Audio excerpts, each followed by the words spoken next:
All right, in this video, we're going to learn how to kind of sort of put everything together. But before I do that, I want to tell you about the cone template. I made all the other templates in Microsoft Word, but the cone I couldn't make because it didn't have the tool that I needed. So I took it off the internet and I took a clip art that they had, and that's what I pasted in there. That's why it has a really dark outline and the really dark outline around it. So for it to work, when you use it and you print out my templates, you have to cut the cone part on the outside of this black line. So you end up keeping it. So what that means is you cut your shape and that black real thick line stays on your cone.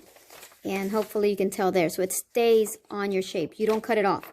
You cut on the outside of the line. So you keep the line. But when you cut the circle, you have to cut inside the black line where the black line is gone and it stays back here. So I hope that makes sense. If it doesn't, please stay away from the cone or make your own cone. Also, I've been working on adding little tabs to all the templates that I made to help you build these things. The cone is not going to have one because I can't, because I didn't make that one. So go ahead and just add a little tab to your cone to make it easier to build. And all I did was make a little line that sticks out, another little line that sticks out, and then a straight line across. And that's how I ended up with that little tab on the cone itself to have a little piece that'll fold in, my piece right here. So that'll fold in like that, and that'll give me my little glue tab. So just that about the cone. All right, so now that we have that, let's look at our design. So the first thing I want to talk about is odd number or center line even design objects. Odd number of objects, that's what that means. So if, for example, if this was my thing that I was working on, I would pick 3 of these prisms and that would be an even number design. And then of course I would move them around. If I want, odd number. If I wanted even number, I didn't make 4, but I should have. So here's the design that we looked at. It was cut down the middle and then it had cones, kind of like these, and it had cones that were attaching to that center line and moving from that center line, and they were moving along. So if I were to have, different cones, pretend I would even them out, the even numbers along that center line, and that's how I would break up my space. So I hope that makes sense. The next thing was contrasting color. Same color or contrasting color. And when I was talking about that, I was talking about, is your background going to be the same color as your little forms, your little shapes? Is it going to be the same or is it going to be different? So all that means is, let's pretend I wanted white. So am I going to put white pieces on a white background, or am I going to put a black background with white pieces and do my contrasting color that way? Or am I going to get some paint and, for example, leave this black and paint all of these red and then have contrasting color that way?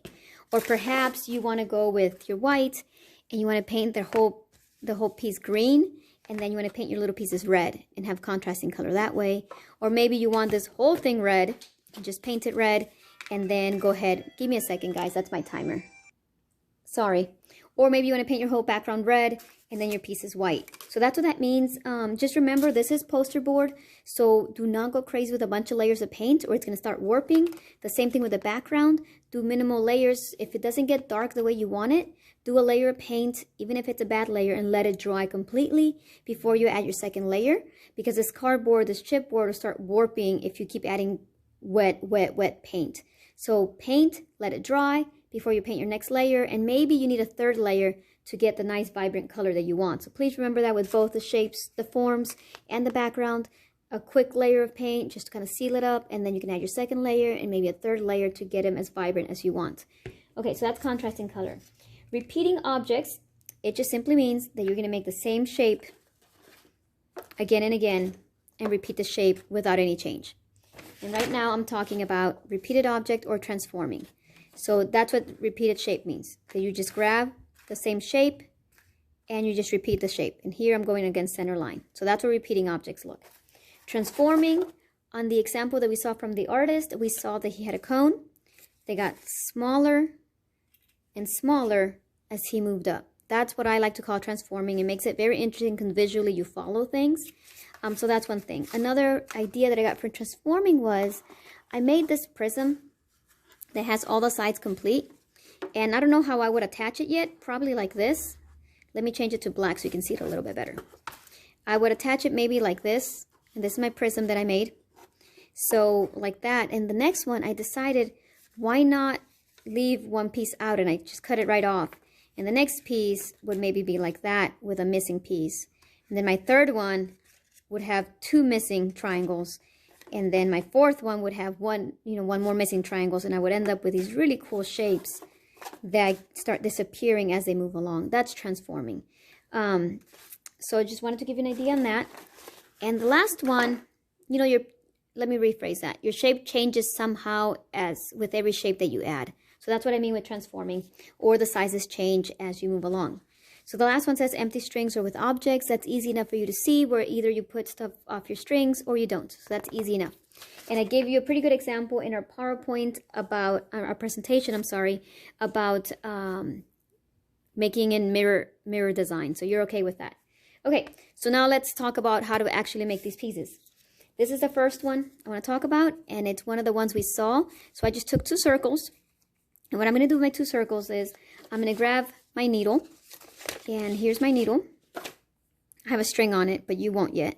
So I'm going to grab my needle, and I am going to poke a hole in the center of my pieces with my needle. I'm going to take that off. I'm going to put glue on here, and I'm purposely going to glue both pieces. I'm going to let them sit for just a second so it can get a little tacky. And I am going to put my needle on one, and then I'm going to put my other one right here. Then I'm going to glue those together, my 2 circles that I made. And I'm just going to fold this tab up and fold it down. So that's what I did. Here's a circle, and I folded it up. I'm going to add a little bit of extra glue. And I'm only using the needle right now as a holder in place so that they won't move. And I'm going to go ahead and attach it to my base. Let it dry. Scotch tape is really good for this project, even though we don't have any, because it tends not to rip the paper. It tends not to leave any residue. So if you have a little bit of Scotch tape, it's not a bad idea to Scotch tape your stuff and then take it off whenever it's dry. But that's how that artist would have done that one piece. It had all those little circles that were floating, and then at the bottom I had the black circles.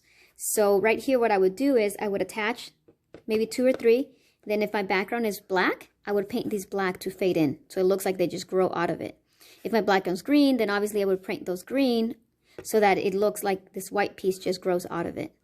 And I would do that with these, and then I would add another row and then paint. If you add all of them at once, it's going to be really hard to paint these little tabs and hide them. So I would add a few and then paint, add a few and then paint, and then just do some touch-ups wherever you want. So that's the one thing from the artist that I wanted to show you.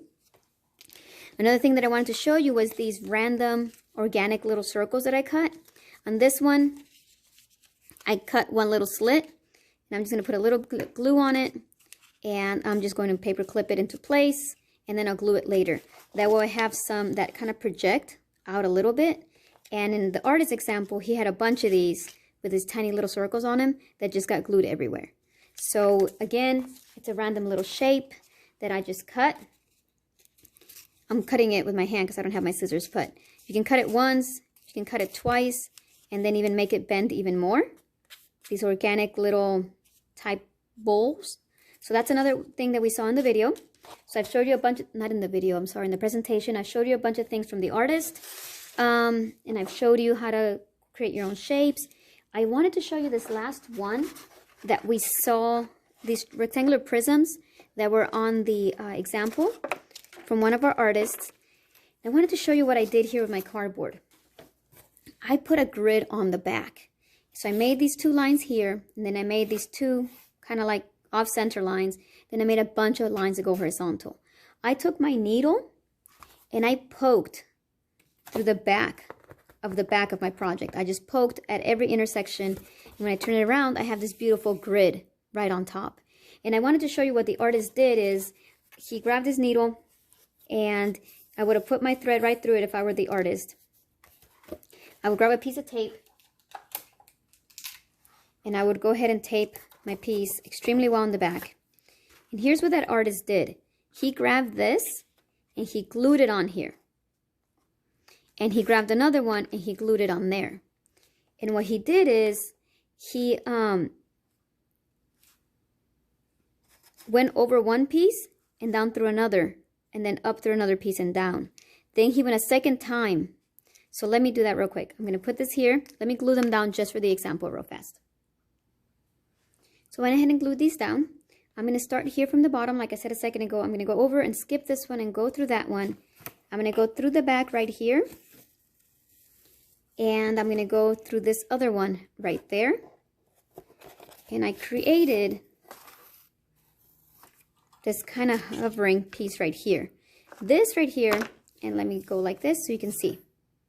So you see how this one went to that far away one, and then it went underneath it and came back to the next far away one, and then I have this area that's levitated. It's kind of lifted up, raised. I shouldn't say levitated, I should say raised. So now I'm going to add this one on top. And then I'm going to do the same thing again. And I'm going to go back and forth and create this little area to raise. And then I'm going to go through these and tie that one down. And just make it look like it's floating in its place. Sorry, there's a bell. A lot of distractions today. It's not the bell for you to go. It's just, you know, because I'm making the videos. So anyway, I'm going to go here through the bottom. And I am going to go over here. Far away.